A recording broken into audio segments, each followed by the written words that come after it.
to our second episode of our Trendful Coffee Chat series. My name is Jackie. I'm Trendful CEO, and I'm here today with my co-founder, Miley. And today we wanted to have a more in-depth conversation about Trendful and specifically how we got started and kind of like where we are today. And even we could maybe speak a little bit about where we see the future of our company. Yeah, hi everyone. I love this topic. I love speaking about our journey as co-founders, especially since we are sisters-in-law. And so our story and dynamic is pretty unique. So yeah, I think that's gonna be fun to share more about our experience building Trendful. Yeah, sorry if I cough a little bit. I'm kind of like, I have a little bit of a cold right now, so maybe my voice sounds a little bit weird. Yes, I'm just fine. So, hey, happy Monday. How are you today? Do you have mocha? I think you said don't today, right? No, I don't. I already drank a chai tea latte, so I drink ice mocha and chai tea lattes, but not today. My second coffee of the day. I really need it. For context, Iris and I ran a 5K yesterday, and damn, the race didn't kill me, but getting up at 5:30 to drive an hour to the race at 7 has killed me today. So a much needed second coffee. So how are you? How did the race kill you? I am so sore and like my hips aren't lying anymore. It's hard to walk and I think I'm gonna take the whole week to feel normal again. It's bad. Yeah. Well, you're also only 4 months postpartum, so that makes sense that you're sore. Yeah, without training, doing it 4 months, yeah, it's hard. I usually run half marathon and 10K, so normally I feel better. You're the runner out of the two of us. You're the runner. Yeah, but still like 5K postpartum is I was saying it's like a half marathon when you feel good. It's the same thing. It's such a challenge. It's like such a challenge. Your body is broken after you have a kid. So today I thought we could dive into the beginning of Trendful, and for that we have to go all the way back to 2018, fall of 2018. So to give a bit of context, I was working as a specialist in an auction house in Washington, D.C. And I have a degree from St. Pete Institute of Art, and I've worked many years in auction houses and art galleries in the resale market.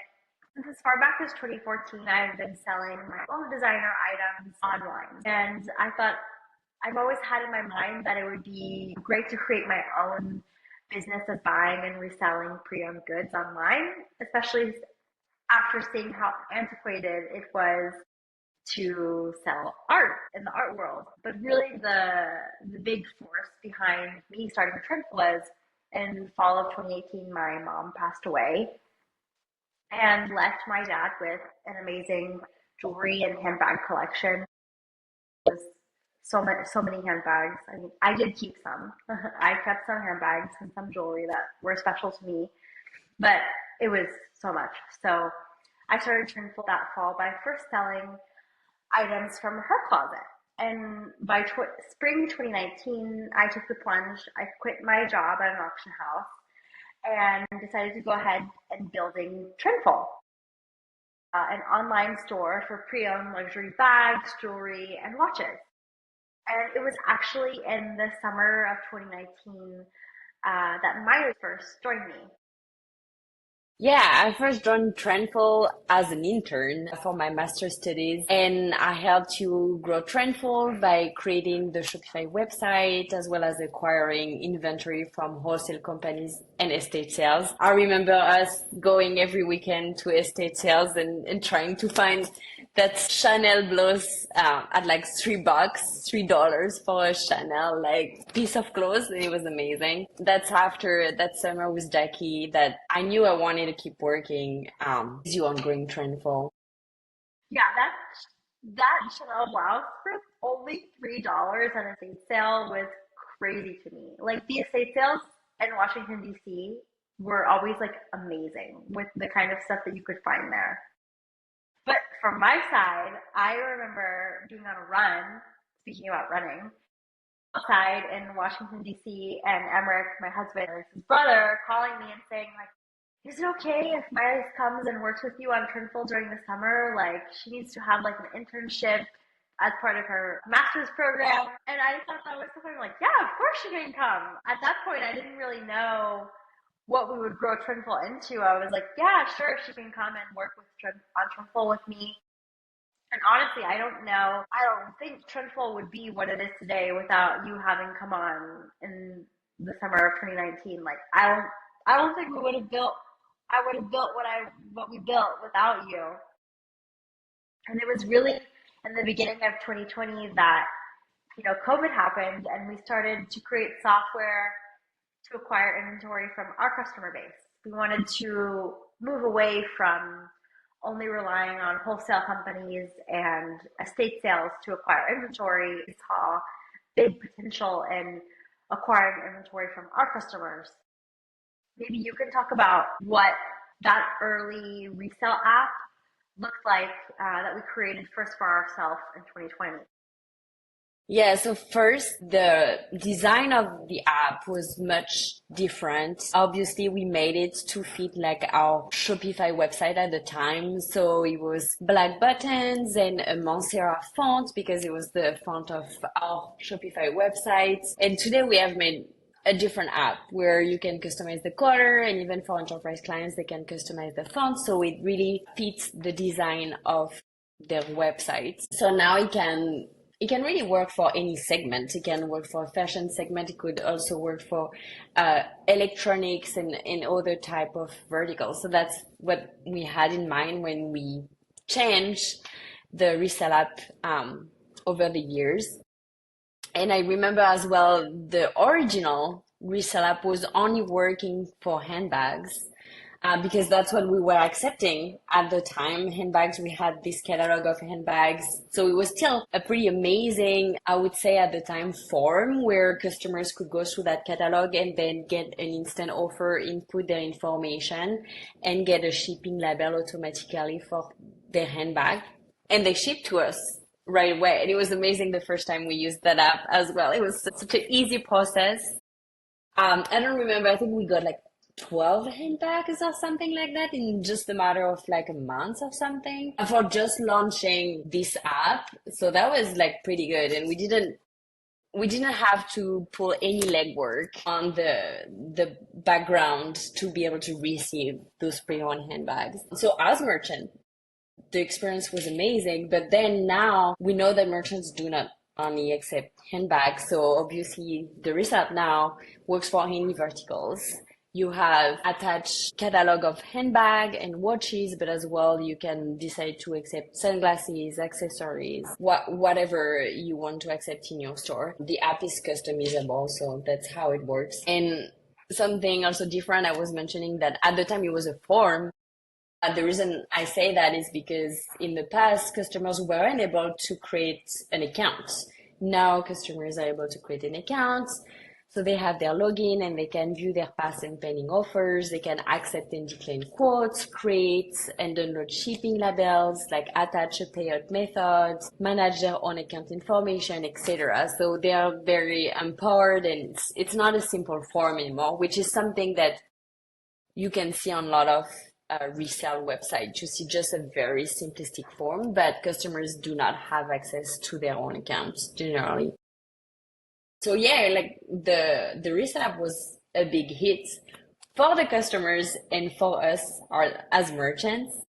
So really we decided by September 2020, after this success, to pivot away from being an online resale store to instead creating a much needed resale software for other online merchants. Like we knew there was a lot of things we could do to help merchants achieve this kind of seamless process. Yeah, that was such a like big decision for us to take, and also kind of like a risk too, because like we had such success,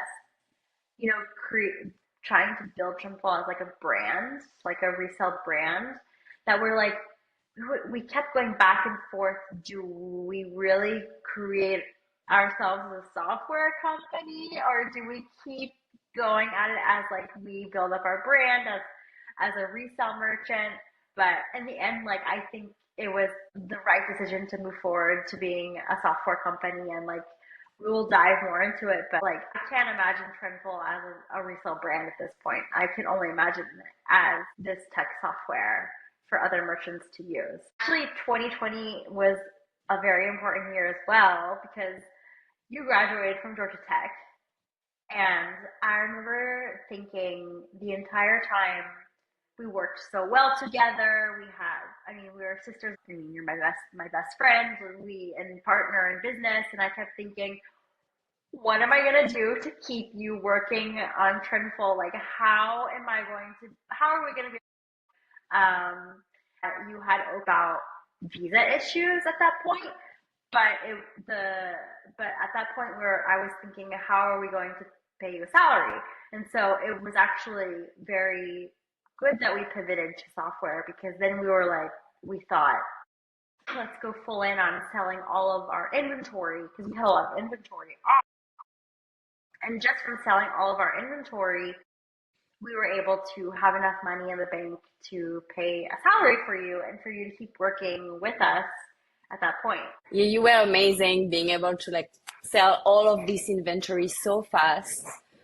You really worked hard and being able to pay me so I could just come full time and work on Trendful just after I graduated at the end of 2020.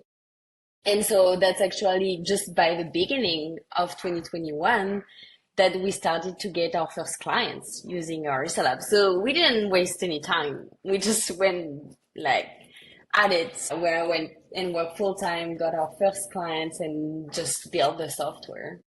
Yeah, going back to when you first came on working full time, I remember at the end of 2020, you had an interview with UPS, and I was like, oh no, don't like UPS. I want you to keep working on Trendful with me. Like, I need you. And I kept thinking about that in the back of my mind. Don't like it.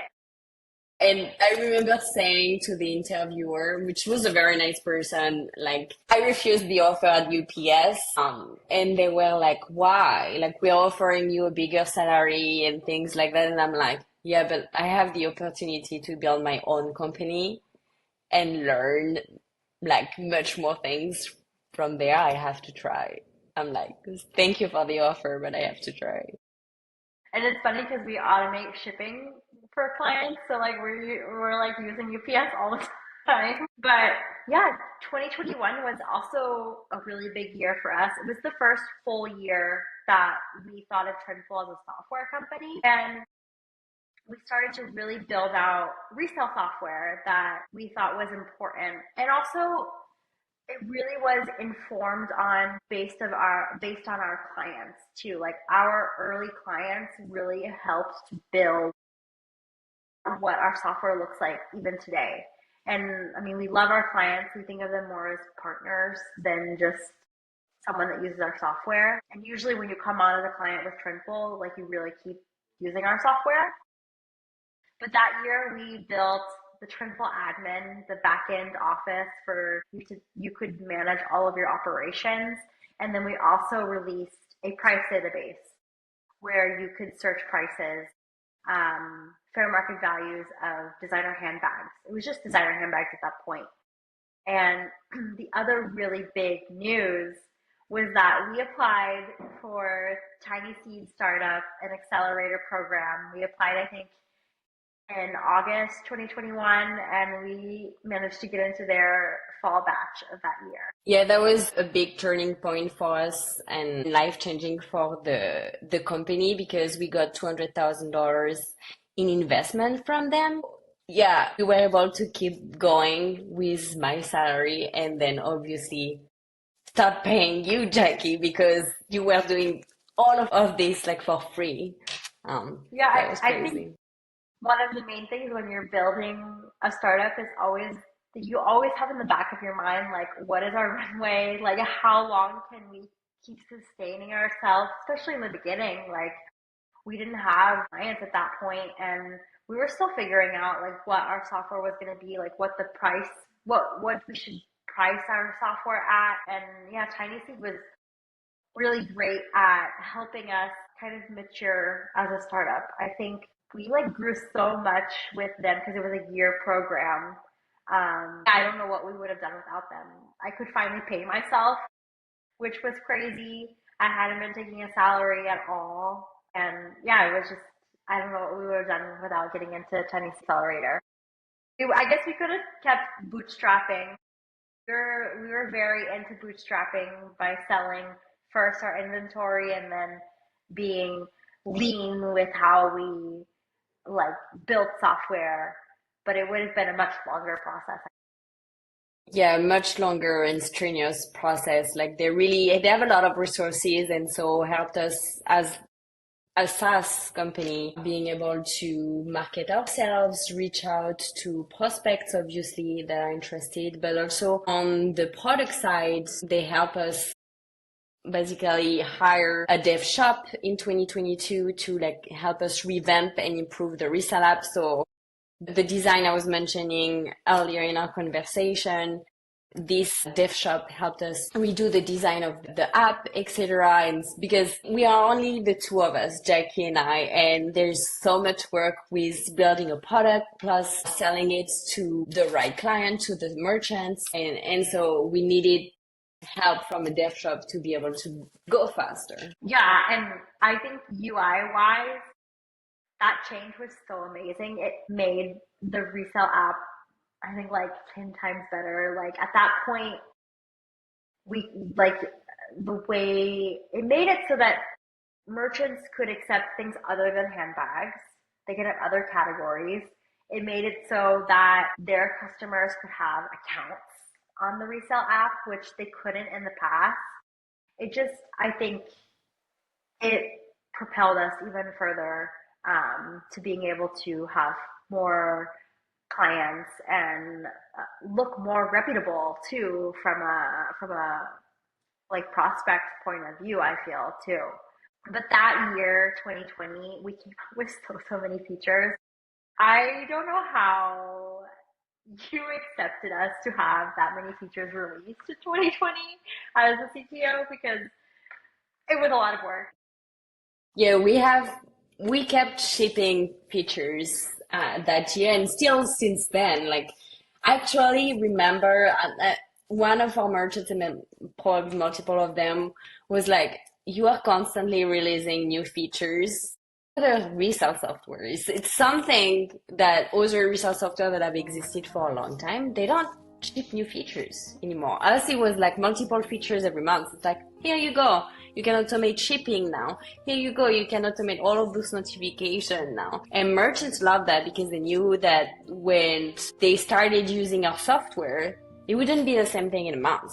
It would be even more seamless to use. They would have even more automation. And that's actually for no price increase. Like, we have been pretty loyal to them. That's the craziest part to me when you look at like other consignment softwares that exist is like how freaking antiquated it is.